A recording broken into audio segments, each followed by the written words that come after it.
रोम रोम से भगवान नाम स्फुरित हो रहा है। जहां चरण रख देते हैं वो भूमि बोलती है विठल विठल। जनाबाई के कंडे वो बोलते हैं विठल विठल। ये कोई आश्चर्य की बात नहीं है। लोगों की मान्यता होती कि जैसे कोई बड़ा अधिकारी तुमको बनना है तो खूब पढ़ाई करनी, मेहनत करनी, इसके बाद आप उस पद के अधिकारी बनेंगे। ऐसे ही अनंत कोटि ब्रह्मांड नायक प्रभु से मिलना है तो तुम्हें बहुत मेहनत करनी होगी, बहुत कर्म करने होंगे, बड़ी तपस्या करनी होगी, बड़ा व्रत करना होगा। ये साधक की भूल है। ऐसा लोगों के द्वारा भारी अपराध बन जाता है कि जब ऐसे आचरण वाले वेशधारी निकलते हैं तो सत्य मार्ग में चलने वालों की भी वो अवहेलना और अपमान तिरस्कार कर देते हैं, जिससे उनके लोक परलोक सबका नाश हो जाता है। वो तो कुछ नहीं बोलेंगे, लेकिन उनका मालिक जिस दिन तुम्हारे पर नजर करेगा किसी काम के नहीं रह जाओगे। कि हमें यदि जाति का गर्व है, क्रिया का गर्व है, तो हमारे हृदय में बड़ी से बड़ी साधना करने पर भी वो बात नहीं आएगी जो आना चाहिए। और यदि हम भगवद आश्रित हैं, भगवत प्रीत्यर्थ कर्म करते हैं और निरंतर नाम जप करते हैं, ये बहुत खास बात है कि जो अव्याव्रत भजनात्, देवर्षि नारद जी ने भक्ति सूत्र में वर्णन, अव्याव्रत भजनात् निरंतर भगवत स्मरण, बहुत बड़ी महिमा है इसकी। जितने भी, अब आप देखो तुकाराम जी अपनी पत्नी से कहते हैं, पत्नी पूछती तुम किस दिशा में जाके बैठ जाते हो, विठ्ठल विठ्ठल, यहाँ भोग बनाए हम टहलती रहती है, कैसे हमें पता चलेगा तुम कहाँ हो? तो बोले चौराहे पे जाके कान रखना, जिधर मैं बैठा हूँ वहां उस दिशा की भूमि बोलेगी विठ्ठल विठ्ठल विठ्ठल। क्या रोम रोम से भगवान नाम स्फुरित हो रहा है। जहां चरण रख देते हैं वो भूमि बोलती है विठ्ठल विठ्ठल। जनाबाई के कंडे वो बोलते हैं विठ्ठल विठ्ठल। ये कोई आश्चर्य की बात नहीं है, क्योंकि सर्वाश्चर्य में भगवान नाम है। इतना महामहिम नाम हमें गुरुदेव ने दिया और हम रो रहे, हमें ये जलन वो जलन। अरे दुनिया की जलन समाप्त करने की सामर्थ्य तुम्हें दे दी जो नाम है। तभी तो गुरु के समान किसी और को दाता नहीं कहा गया। सबसे बड़ा दाता त्रिभुवन में कोई है तो गुरुदेव हैं, क्योंकि उन्होंने नाम सुकृत धन अपनी जीवनी अति हित मान देत वरदान, सबसे बड़ा वरदान गुरु ने दिया, दाता राधा नाम। उन्होंने राधा नाम हमें दान में दिया है। जो ऐसी सामर्थ्य रखता है, सर्वाश्चर्य में सामर्थ्य रखता है, महाप्रेम प्रदान करने की सामर्थ्य रखता है। कोई भी कर्म जो भगवत प्रीत्यर्थ किया जाता है, भगवत सामर्थ्य से हो रहा है, ऐसी भावना रहती है। और हम पर बड़ी कृपा है जो प्रभु ऐसे सत्कर्म करा रहे हैं, वो सीधे भगवत प्राप्ति का स्वरूप होता है। प्रभु श्री कृष्णचंद्र जो अर्जुन जी को कह रहे हैं, कर्मणैव हि संसिद्धि मा स्थिता जनकादयः लोक संग्रह में वापि संपश्यन कर्तुमर्हसि। अर्जुन, ये जो कर्मयुग है ये बड़े बड़े महापुरुषों को भी सिद्धि प्रदान किया है। उदाहरण में बोले जैसे जनक आदि, देखो कैसी स्थिति को प्राप्त है विदेहराज जनक कि दिगंबर 16 वर्षीय अवस्था ब्रह्मबोध से संपन्न आप्त काम महापुरुष उनके शिष्यत्व को स्वीकार कर रहे हैं। जनक जी के शिष्यत्व को श्री सुखदेव जी के गुरु हैं जनक जी। शिष्य कैसे हैं? जगत बंदनी परम त्यागी दिगंबर, एक वस्त्र लंगोटी भी नहीं शरीर पे। और गुरु कैसे हैं? सम्राट पद पर बैठे हुए हैं, सब राज वैभव गुरु हैं, ज्ञानियों के परम गुरु हैं जनक जी महाराज। लेकिन आचरण वैसे ही एक राजा जैसे ही कर रहे हैं। भगवान ने इसीलिए उनका उदाहरण दिया है कि कोई कितनी भी ऊंची अवस्था को प्राप्त हो जाए, कभी शास्त्र मर्यादा का उल्लंघन नहीं करना चाहिए। देखो ये बड़े बड़े महापुरुष, इनको किसी भी कर्म करने की अब आवश्यकता नहीं, क्योंकि पूर्ण काम है, परम तत्व ज्ञाता हैं, देह में रहते हुए विदेह हैं। कैसी महामहिमा, पर वो क्रियाएं सब वैसे ही कर रहे हैं जैसे एक राजा कार्य करता है, वैसे ही।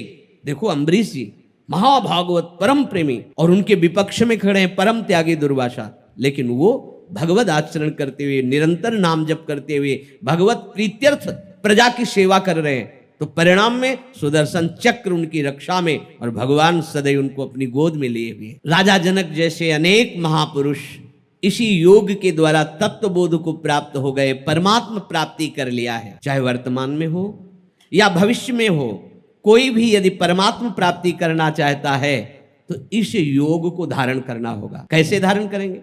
आपको जो भी मिला हुआ है, शरीर, मकान, धन, वस्तु, परिवार, वो आपके लिए नहीं है, प्रत्युत आपका योग प्राप्त कराने के लिए। आप उसे सेवा में लगा दो, परिवार की सेवा, समाज की सेवा, संत सेवा, भगवंत सेवा। जब हम स्वसुख भोग से देखते हैं ये मेरी पत्नी है, ये मेरी संपत्ति है, मैं इसका भोगता हूं, वही बंध गया। क्रिया वही है, पर ये भगवत आदेश है, उस आदेश का पालन करने के लिए मैं सेवा कर रहा हूं। अब यही योग बन जाएगा, यही परमात्मा प्राप्ति का। देखो इतने बड़े महापुरुष हैं रैदास जी, पत्नी है ना, परिवार है ना, देखने को एक गृहस्थ, लेकिन स्थिति बड़े बड़े विरक्तों के द्वारा जो प्राप्त की जाती वो है उनके हृदय में। संसार में जो भी तुम्हें मिला हुआ है, यदि उसके तुम स्वामी बनोगे, भोक्ता बनोगे, तो यही तुम्हारे बंधन का कारण होगी। और वो मेरे को मिली हुई वस्तु सेवा के लिए है, जगत सेवा, भगवत प्रीत्यर्थ, नाम जप करते हुए यदि आपके पास जो भी है वो सेवा के लिए मिली हुई, शरीर से लेकर वस्तु तक, उसका परिणाम क्या होगा? योग का तात्पर्य भगवत प्राप्ति। मनुष्य सांसारिक पदार्थों की प्राप्ति की तरह सोचता है कि परमात्मा भी किसी क्रिया का फल है। ऐसा विचार बड़ी भूल है, इसका रहस्य बता रहे हैं। अभी कह रहे हैं कि आपको जो भी वस्तुएं मिली हुई हैं उसको सेवा में लगा दो तो तुम्हें परमात्मा प्राप्ति हो जाएगी। अब उसका आंतरिक रहस्य कह रहे हैं कि उपासक ये सोचता है कि क्रिया करने से ही भगवान मिलेंगे, परमात्मा प्राप्ति होगी। वो ये मान लेता है कि कर्म का फल भगवान है। बोले ऐसा विचार बड़ी भूल है। लोगों की मान्यता होती कि जैसे कोई बड़ा अधिकारी तुमको बनना है तो खूब पढ़ाई करनी, मेहनत करनी, इसके बाद आप उस पद के अधिकारी बनेंगे। ऐसे ही अनंत कोटि ब्रह्मांड नायक प्रभु से मिलना है तो तुम्हें बहुत मेहनत करनी होगी, बहुत कर्म करने होंगे, बड़ी तपस्या करनी होगी, बड़ा व्रत करना होगा। ये साधक की भूल है। देखो सूक्ष्मता से समझना इसे, ये भूल है क्योंकि ये जो मनुष्य योनि मिली है इसमें हमारा पूर्व राग है साथ में। जिस शरीर को पाया उस पे हम अपनापन कर लिए, जिन लोगों को पाया उनको हम अपना मान लिया, जिन वस्तुओं को पाया उनको हमने अपना मान लिया। अब जो अपना है उसको हम भूल गए ना। अगर किसी कर्म से परमात्मा की प्राप्ति का स्वरूप होता कि ये कर्म करो तो तुम्हें परमात्मा प्राप्त हो जाएंगे, तो कर्म का फल परिवर्तनशील प्रकृति हो सकती, परमात्मा नहीं। यहां वर्णन करते हैं, कह रहे हैं कि कर्मों से नाशवान वस्तु ही मिल सकती, अविनाशी नहीं। अविनाशी परमात्मा की प्राप्ति कर्मों से नहीं होती, क्योंकि शरीर, इंद्रियां, मन और पदार्थ, इन्हीं से कर्म पूर्ण होते हैं, तो इनका फल परमात्मा थोड़ी होगा। तो बोले फिर आप तो यही कह रहे हैं, पीछे से वर्णन करते चले आ रहे हैं कि अनासक्त होकर यदि भगवत प्रीत्यर्थ कर्म किए जाए तो सीधे भगवान की प्राप्ति हो जाएगी। तो बोले उसका रहस्य है कि नाशवान शरीर से, नाशवान धन, मकान, परिवार और भोग सामग्री से अपना संबंध ना मानने के कारण जो अपने हैं वो प्रकाशित हो गए। हमारा कर्म योग जहां जहां अहमता ममता थी उसका त्याग करा दिया, जैसे आज के सत्संग में प्रारंभ में वर्णन किया। तो कर्म योग ने जो कर्म बंधन थे उनको हटा दिया और जो बचा वो है भगवत स्वरूप। भगवत स्वरूप कर्म का परिणाम नहीं हुआ। जो असाधन हो रहे थे साधन के द्वारा उनका त्याग हुआ, तो जो बचा वो हमारा स्वरूप, वो हमारे प्रभु हमारे हृदय में प्रकाशित हो गए। प्रभु यहीं बैठे, केवल पर्दा लगा है त्रिगुणात्मिका माया का, वो पर्दा हटे बस बात बनी। पर्दा क्या लगा हुआ है? मैं शरीर हूं, मैं मन बुद्धि हूं, मैं इंद्रिया हूं, मैं भोगता हूं, मैं करता हूं। और ये साधन करने पर ये जो गलत भाव बैठ गया है ये मिट जाएगा। जहां ये मिटा तो जो है वो प्रकाशित हो गया। बड़े बड़े संतों के जीवन में यही हुआ है।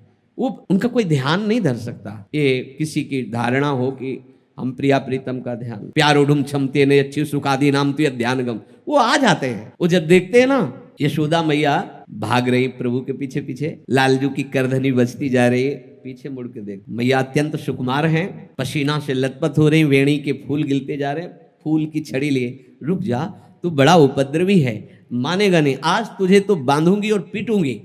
लालजू पीछे देख, बड़े बड़े मुनिजन जिनका ध्यान करते, ध्यान में नहीं आते, मैया पीटने के लिए पकड़ नहीं पाई मैया। जब प्रभु ने देखा मैया थक गई, श्रम युक्त हो गए, तो पकड़ में आ गए। समझ रहे हो?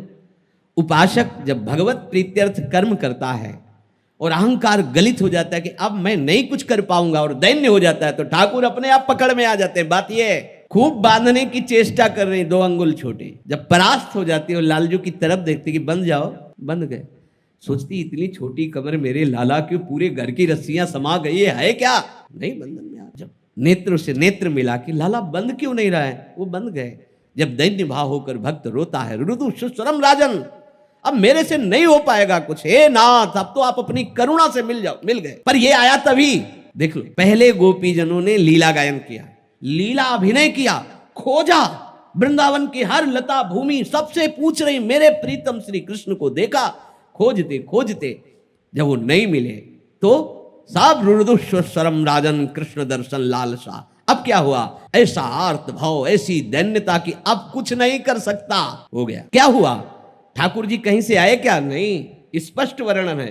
तासा महावीर, वही उनके बीच में आविर्भाव हो गया प्रभु का। तासा महावीर भूत छौरी, इसमें मान मुखाम्बुजा, पीतांबर धड़ा सृग्वी, साक्षान मनमथ मन, कोटि कोटि कामों के दर्प का मर्दन करने वाले परम सुंदर श्री लालजू महाराज उन्हीं के बीच में प्रकाशित हो गए। इसलिए सांसारिक वस्तु की प्राप्ति की इच्छा, सांसारिक भोगों के भोगने में सुख बुद्धि और मैं करता भोगता, ये जब तक नहीं मिटता तब तक परमात्मा तत्व का अनुभव नहीं होता। ध्यान दीजिए, चाहे जितने बड़े आप व्रत वाले हो, तपस्या वाले हो, साधना वाले हो, अगर सांसारिक वस्तुओं की इच्छा है, सांसारिक भोगों के भोगने में सुख बुद्धि है और मैं करता भोगता हूं, तो अभी बहुत दूर नगरी, जहां पहुंचना है बहुत दूर नगरी। और अगर हर वस्तु को प्रभु की सेवा में लगा दो, अपने जीवन को प्रभु में, प्रभु के स्मरण में लगा दो, जो भी परिवार या विरक्त जैसे भी भाव से रह रहे हो, प्रभु मुझे जैसे रख रहे मैं वैसे रह रहा हूं, मैं प्रभु का हूं, प्रभु मेरे, तो कहीं दूर नहीं है, वो यही हृदय में ही प्रकाश, तुम्हारे नेत्रों में। दर्शन करने की जरूरत नहीं, वो तुम्हारे नेत्रों में पुतली बन करके बस जाएंगे, वो हटने वाले नहीं। पी मूर्ति नैनन बस है, रोम रोम में हरि रमि रहे, बची न एक ठोर, जिधर देखे प्रीतम ही प्रीतम। ये उनकी कृपा का स्वरूप है। पर बिना कर्म किए कोई एक क्षण रह नहीं सकता। तो कर्म होंगे तो उस कर्म को योग बनाने दें, अनासक्त होकर। हमारी कोई वस्तु नहीं, तो दियम वस्तु गोविंदम तू बेमेव समर्पय। सीधी बात, आपके द्वारा दी हुई वस्तु, व्यक्ति, स्थान, सामग्री से आपकी आराधना हो रही है, आप सबके हृदय में विराजमान है। हे नाथ, आप कृपा करके अपना अनुभव करा दीजिए।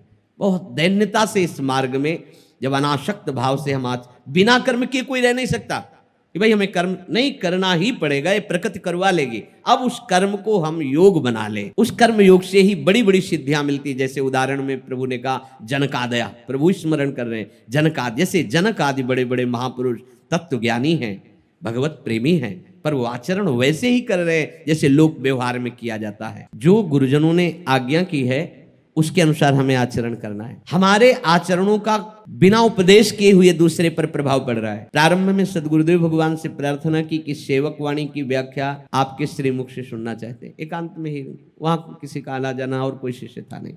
10वें वर्ष लाडली कुंज में कि कभी कभी थोड़ा तो हम, महाराज जी ने कहा सुनने की आवश्यकता नहीं, देखने की आवश्यकता है। हमारी दिनचर्या को देख लो, सेवक वाणी मिलेगी पूरी। महाराज जी ने कहा हमारी दिनचर्या को देख लो, हमारे आचरणों को देख लो, पूरी सेवक वाणी उसी में है।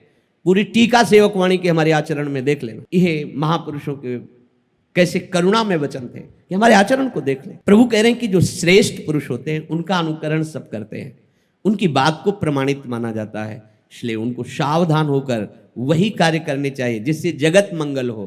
कहीं भी अपने, अब क्या हो रहा है कि जो ये साधु वेश है ऐसा समुद्र है कि इसमें सब कुछ समा जाता है। जब अधर्माचरण करने वालों को इस भेष का पता चलता है कि इस भेष में सब कुछ छुप जाता है, तो इस भेष को स्वीकार करते हैं। किसी सदगुरु से नहीं, किसी परंपरा से नहीं, मन माने ढंग से और मन माने आचरण करके इस भेष को कलंकित कर देते हैं, निंदनीय कर देते हैं। और जब उनकी बात चौड़े पे आती है तब सब लोग सोचते हैं संत ऐसे ही होते हैं। नहीं, ऐसे नहीं होते। भूल न दे कुमारक पाओ, ऐसा नहीं हो सकता। वो अपना बड़ा सा बड़ा कष्ट, दुख, अपमान सह जाएंगे पर दूसरे का अमंगल नहीं होने देंगे। ये संत की खास बात है। उमा संत कहे यही बड़ाई, मंद कर जो करे भलाई। फिर दूसरे का अमंगल कैसे कर सकते हैं? अगर वो संत हैं तो धन की प्रियता, शरीर की प्रियता, भोगों की प्रियता, तो संत किस बात के हैं? संत किसे कहते हैं? जो इन प्रियताओं का नाश कर दिया उसे ही तो संत कहते हैं। अगर शरीराभिमान, शरीर के सुख सामग्री में प्रियता, शरीर संबंधी भोगों की आकांक्षाएं, तो संत कहां है? नहीं।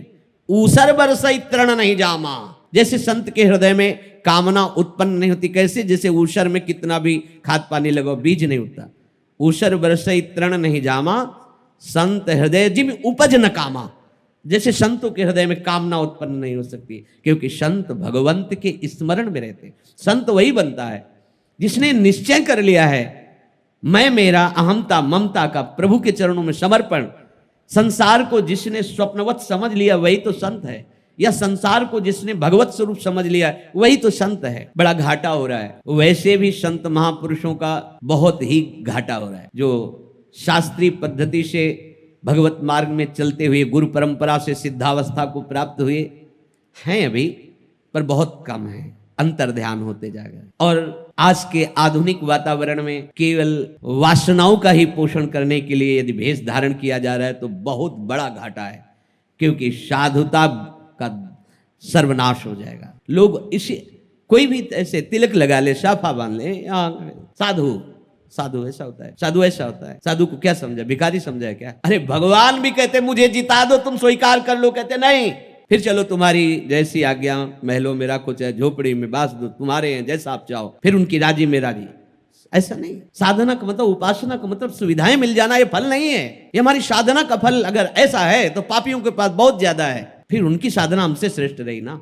नहीं। अनुकूलता की प्राप्ति की यदि भावना हृदय में, तो साधु ही नहीं है। अरे साधु तो वही जो अनुकूलता प्रतिकूलता को रौंद करके समतुलता में स्थित हो गया है, जो समतुल दंपति रस समतुल, जो प्रभु में आसक्त है। ऐसा लोगों के द्वारा भारी अपराध बन जाता है कि जब ऐसे आचरण वाले वेशधारी निकलते हैं तो सत्य मार्ग में चलने वालों की भी वो अवहेलना और अपमान तिरस्कार कर देते हैं, जिससे उनके लोक परलोक सबका नाश हो जाता है। वो तो कुछ नहीं बोलेंगे, लेकिन उनका मालिक जिस दिन तुम्हारे पर नजर करेगा, किसी काम के नहीं रह जाओगे। चाहे कलयुग हो, चाहे जो भी युग हो, भक्तों की सदा जय हुई है। भक्तों का पराभव विश्वनाश के लिए होता है, ध्यान रखना। भक्तों को जो दंड देता है, भक्तों का जो वास्तविक जो भगवान के उनका विरोध होता है, जो उनको नीचा दिखाने की कोशिश करते हैं, ये मानव समाज का पतन है। पर अब करे तो क्या करे, जो जानते भी नहीं कि साधुता के 5 मिनट कभी बैठ करके प्रिया प्रीतम या प्रभु का ध्यान नहीं करते होंगे, वो घंटों उपदेश देने का अधिकार रखते हैं। 5 मिनट कभी एकाग्रता से अपने अंतःकरण को देखा नहीं होगा कि कहां विचरण कर रहे हैं, वो दूसरे को माया से मुक्त होने का ठेका ले लेते हैं, जानते ही नहीं। कभी गुरु के चरणों में बैठ करके उपदेश नहीं सुना होगा, कभी किसी संत की लंगोटी नहीं धोई होगी, उनकी आज्ञा में जीवन व्यतीत नहीं किया होगा, तो ऐसे ही ब्रह्म तत्व का बोध हो जाएगा, ऐसे ही भगवत तत्व के तुम ज्ञाता हो जाओगे, ऐसे ही उपदेष्टा बन जाओगे।